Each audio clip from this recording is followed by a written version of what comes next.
Hola, ¿recuerdas que la semana pasada hablamos sobre lo que eran enlaces químicos, la unión de dos átomos por fuerzas que se atraen?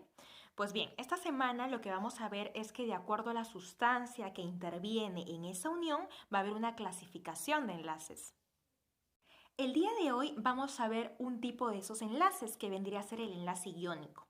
Este tipo de enlaces va a tener algunas características por las cuales lo vamos a poder reconocer, como por ejemplo que casi siempre se llega a dar por la unión de un metal y un no metal. Tú recuerdas que los metales eran buenos conductores de electricidad, de calor, y los no metales por su lado no lo eran. Los metales eran buenos en maleabilidad, que podías obtener láminas, en ductibilidad, que podías obtener hilos, y los no metales no. Tú recuerda que los metales siempre van a tender a perder electrones, y cuando pierdan electrones se van a cargar positivamente. ¿Por qué? Tú sabes que el electrón tiene carga negativa. Si pierden carga negativa, entonces el átomo se carga en positivo. A esto lo llamamos cation. Y los no metales van a tender a ganar electrones. Los electrones tienen carga negativa, así que si hay más carga negativa en ese átomo se va a cargar en negativo, formando un anión. Un cation sería un átomo cargado positivamente y un anión sería un átomo cargado negativamente. Podemos decir entonces que un enlace iónico vendría a ser la fuerza de atracción que mantiene unidos a dos iones de cargas opuestas, es decir, a un catión y a un anión por transferencia de electrones. Uno de estos le va a ganar electrones al otro. Por eso es que vamos a encontrar en este tipo de enlaces que la diferencia de electronegatividades va a ser muy alta. Uno va a ser mucho más electronegativo, es decir, va a tener mucha más fuerza de atracción que el otro, y por eso es que uno de ellos le va a quitar los electrones, va a jalar electrones del otro átomo. Vamos a encontrar entonces que los elementos representativos, es decir, los elementos de los grupos A, van a querer alcanzar el octeto, es decir, los 8 electrones de valencia, ya sea perdiendo o ganando electrones. En la tabla periódica vamos a encontrar, de acuerdo a los grupos, las diferentes cargas de los iones con los que se va a formar el compuesto iónico. Por ejemplo, aquí tenemos que en el grupo 1A la carga va a ser más 1. Para los elementos del grupo 2A la carga va a ser más 2. Para los elementos del grupo 3A la carga va a ser más 3.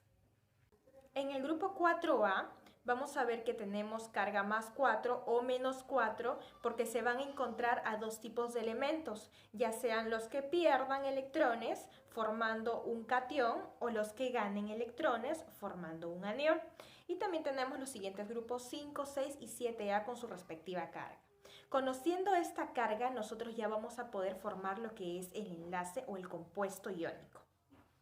Conociendo las cargas del catión y del anión, vamos a poder formular lo que es el compuesto iónico.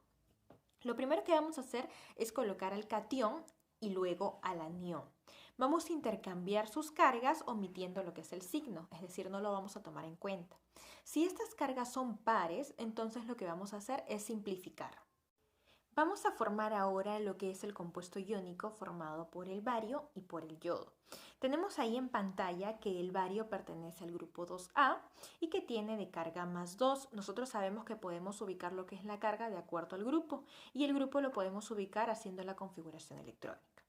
En este caso, para el bario esos serían los datos, y para el yodo encontramos que el grupo es 7A, y en el caso de lo que es la carga sería menos 1.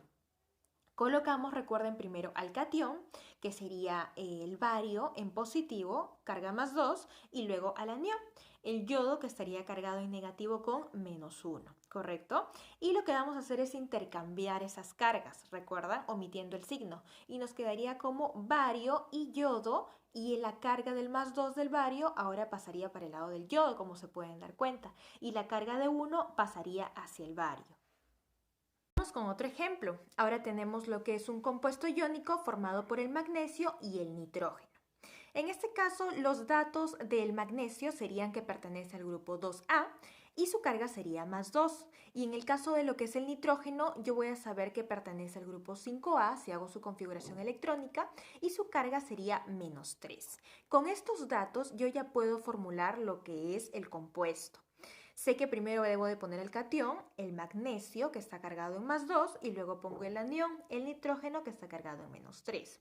Hago el cambio de cargas, el magnesio quedaría con la carga del nitrógeno, es decir, con carga 3, y el nitrógeno quedaría con la carga del magnesio, es decir, 2. Y omito lo que es el signo, no voy a poner más ni menos, queda así, tal cual, magnesio 3, nitrógeno 2. Vamos con nuestro siguiente ejercicio. Nos dice cuál sería la fórmula y la notación de Lewis del compuesto formado cuando se combina el estroncio con el oxígeno. Aquí, aparte de hacer lo que es la formación del compuesto iónico con el intercambio de cargas, vamos a ver también cómo quedaría la estructura de Lewis de este compuesto. En principio vamos a ubicar estos elementos por grupos para determinar cuál es su naturaleza, cuáles son sus electrones de valencia y cuáles son sus cargas. Tenemos entonces que el estroncio vendría a ser un metal con 2 electrones de valencia en su último nivel y con carga +2. Por el lado de lo que es el oxígeno, sabemos que es un no metal que tendría 6 electrones de valencia y con carga -2. Con estos datos yo ya puedo armar lo que es el compuesto iónico. Coloco primero lo que es el estroncio porque sé que es un catión ya que está cargado con +2 y luego coloco al anión que vendría a ser el oxígeno cargado con -2.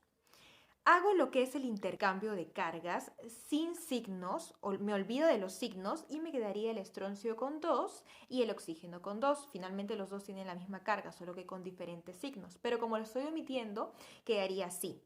Y como son pares, entonces voy a simplificar.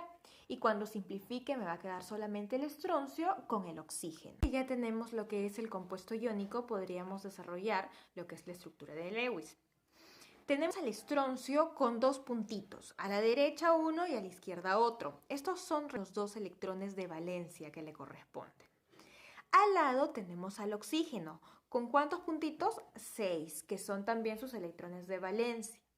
Entonces, como sabemos que el oxígeno es más electronegativo que el estroncio, es decir, que el oxígeno va a jalar los electrones del estroncio, lo que va a suceder es que estos 2 electrones del estroncio van a ir hacia el oxígeno y el oxígeno va a alcanzar lo que es el octeto, ¿sí? Ustedes recuerden que los no metales ganan siempre electrones, ¿sí? Por eso decimos que es más electronegativo y el oxígeno es un no metal, por eso es que se formaría un anión aquí en el oxígeno, eso lo vamos a ver ahorita. Tenemos entonces que el oxígeno va a llegar al octeto con los 2 electrones que le ha quitado al estroncio. Las cargas van a ir como le corresponde a cada uno. El estroncio con su carga, que era +2, y el oxígeno con su carga, que era -2, ¿sí? Y en la estructura de Lewis, como podemos ver, están los 8 electrones alrededor del oxígeno y el estroncio ya no cuenta con electrones de valencia en este caso. Solamente los vamos a representar en el oxígeno.